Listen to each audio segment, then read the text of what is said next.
Ok, ça. C'est parti. Donc moi je suis là. 3, 2, 1, go. Vas-y.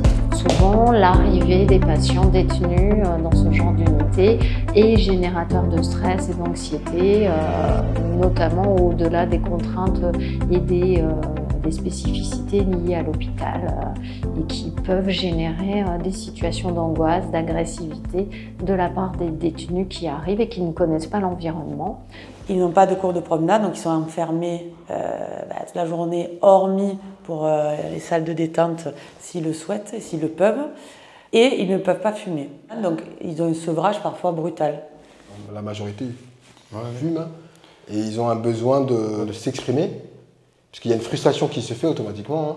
Donc ils ont besoin de relâchement, ouais, d'évacuer, on va dire ça comme ça. J'ai été hospitalisée une première fois 4 jours, j'ai pété des plombs. Alors là, j'étais agressive avec tout le monde. Quand on est en détention, on a le droit à quand même fumer notre cigarette. C'est pas grand-chose. Déjà ici, on vient se faire soigner. On a le stress, plus une interdiction qui nous fait encore être agressif envers nous. Parce que moi, j'essaye de tenir envers moi. Mais tout le monde n'est pas pareil. Donc c'est très très dur. C'est vrai qu'on n'a pas de liberté. Je trouve qu'on n'a pas assez de liberté ici. Donc du coup, c'est vrai que c'est encore plus dur à surmonter.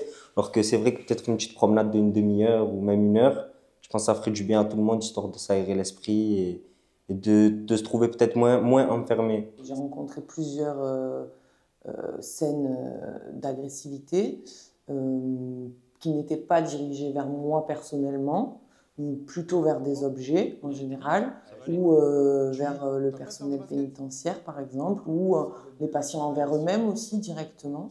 Et des fois, ce qui peut arriver, c'est qu'ils mettent en balance l'enfermement et le fait de ne pas pouvoir fumer avec les soins.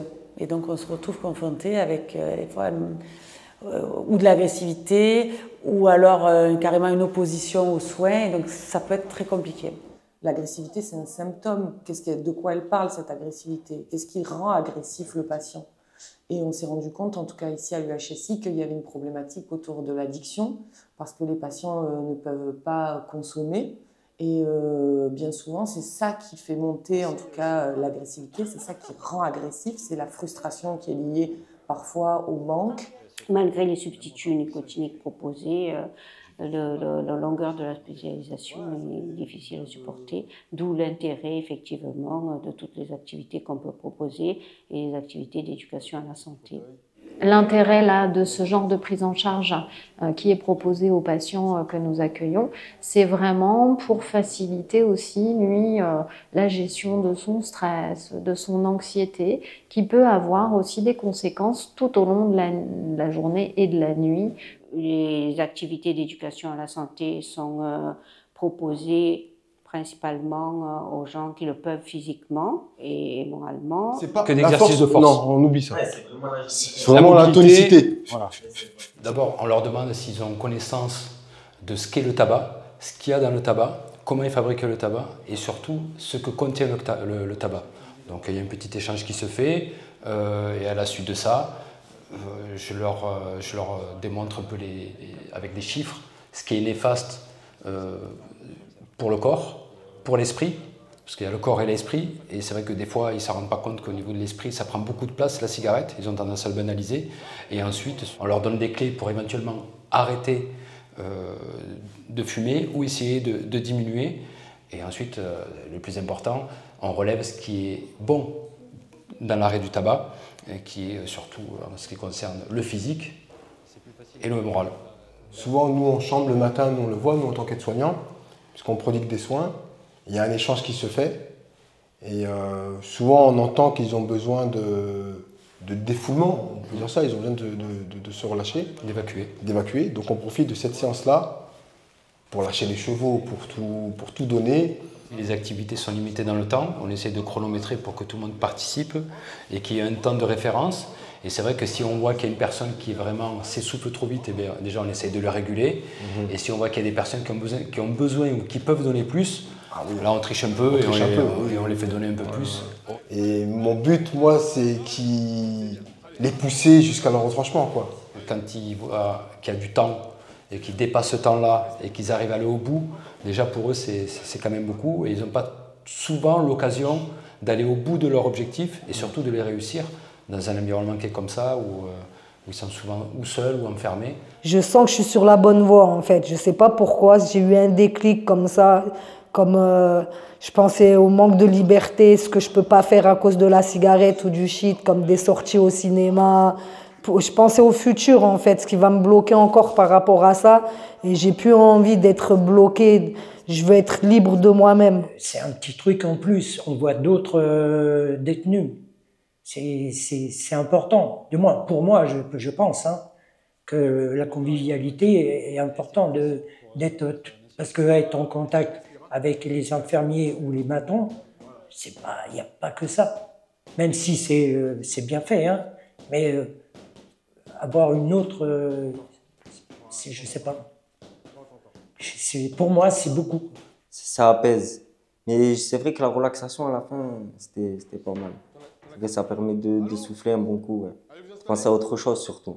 Parce qu'ici, c'est vrai que par l'enfermement, on pense à rien d'autre. Ça nous a détendus, ça nous a un peu relâchés. On a pu s'exprimer un peu en faisant de la boxe. Ça détend en fait. Je sais pas comment vous expliquer la chose. Sentez le contact. L'agressivité, c'est le reflet d'autre chose. Et donc, avec ces ateliers, ça nous permet de travailler dessus et on voit la différence. Les patients sont ravis et ils nous disent, et souvent, on voit des patients en premier atelier et lors d'un deuxième atelier, et eux le disent, et ce qui est intéressant aussi, c'est qu'ils le disent aux autres patients, c'est qu'il y a eu une progression. Ils ont pris conscience, ils arrivent mieux à gérer l'enfermement, la frustration, certaines décisions avec lesquelles ils ne sont pas en accord. Enfin voilà, c'est vrai que on a vu la différence. Physiologiquement, il est prouvé que ça apporte un intérêt dans la gestion, la canalisation du stress et donc notamment ça a des conséquences directes sur les situations de violence ou d'agressivité que peuvent avoir les patients. Ce n'est pas que moral, c'est-à-dire voilà, j'ai vu des gens, j'ai discuté, là c'est vraiment de l'énergie que j'ai dépensée sans être en colère vers quelqu'un ou sans me faire du mal de se faire du mal à soi-même. Je pense que c'est très bénéfique, ils ont un ressenti toujours positif à la sortie. Et même la prise en charge, elle est différente. Parce que je ne sais pas si c'est arrivé toi aussi, Ismaël, d'aller en chambre. Souvent, des fois, il y a des tensions qui se créent. Mais le fait qu'on a instauré un milieu de confiance, le fait de voir notre présence, on peut calmer les hostilités, puisque le contact n'est plus le même.